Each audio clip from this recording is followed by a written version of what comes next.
VIP party के नेता मुकेश सहनी मिथिला क्षेत्र से आते हैं और मिथिला क्षेत्र में एक कहावत है कि दिन खराब होता है तो ढोल पिपू नहीं बजता, अर्थात किस्मत खराब हो तो अप्रत्याशित घटना बिना नॉक किए हुए अपने आप हो जाता है। नमस्कार, आप देख रहे हैं हेडलाइंस बिहार और मैं हूं रोशन झा।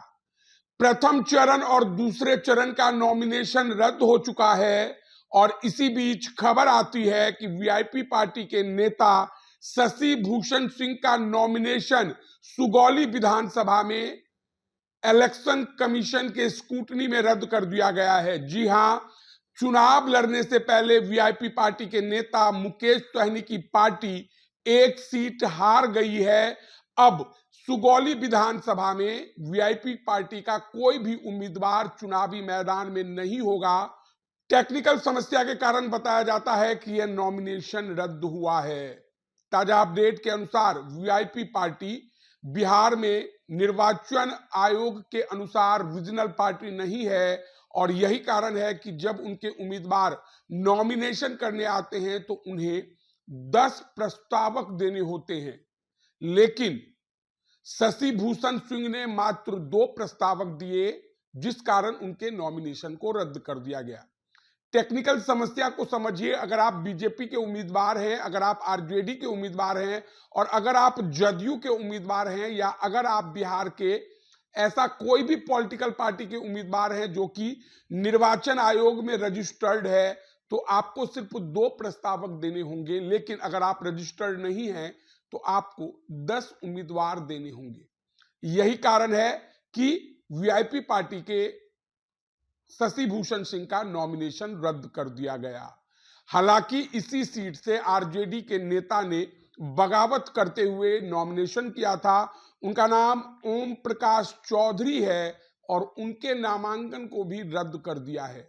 यह सीट एनडीए गठबंधन में फॉर्मूला के तहत चिराग पासवान की पार्टी को मिला है और चिराग पासवान की पार्टी के बारे में अब कहा जाता है कि सुगौली विधानसभा में ना सिर्फ इनका पलड़ा भारी हो गया है बल्कि क्लीन स्वीप कर सकते हैं। बताते चलें कि मढ़ौरा में स्कूटनी के दौरान लोजपा रामविलास पासवान पार्टी की कैंडिडेट सीमा सिंह का नॉमिनेशन रद्द हो चुका है और चुनाव से पहले ही चिराग पासवान एक सीट हार चुके हैं। अगर मुकेश सहनी की बात कर लें तो दरभंगा में मुकेश सहनी की पार्टी को 3 सीट दिया गया।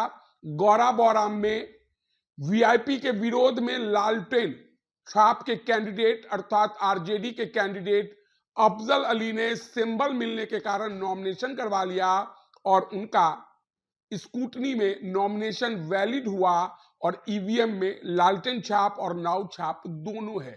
अगर कुशेश्वर स्थान की बात करें तो कैंडिडेट जब नॉमिनेशन करने जा रहे थे तो राष्ट्रीय अध्यक्ष का सिंबल पर साइन ही नहीं था और जिस कारण उनको निर्दलीय नॉमिनेशन करवाना पड़ा। तो कुल मिलाकर इस वक्त की बड़ी खबर है कि वीआईपी पार्टी के कैंडिडेट का सुगौली में नॉमिनेशन रद्द हो चुका है। तो बहरहाल इस वीडियो में इतना ही। अगर आप हमारा वीडियो यूट्यूब पर देख रहे हैं तो सब्सक्राइब कर लें, फेसबुक पर देख रहे हैं तो हमारे पेज को लाइक कर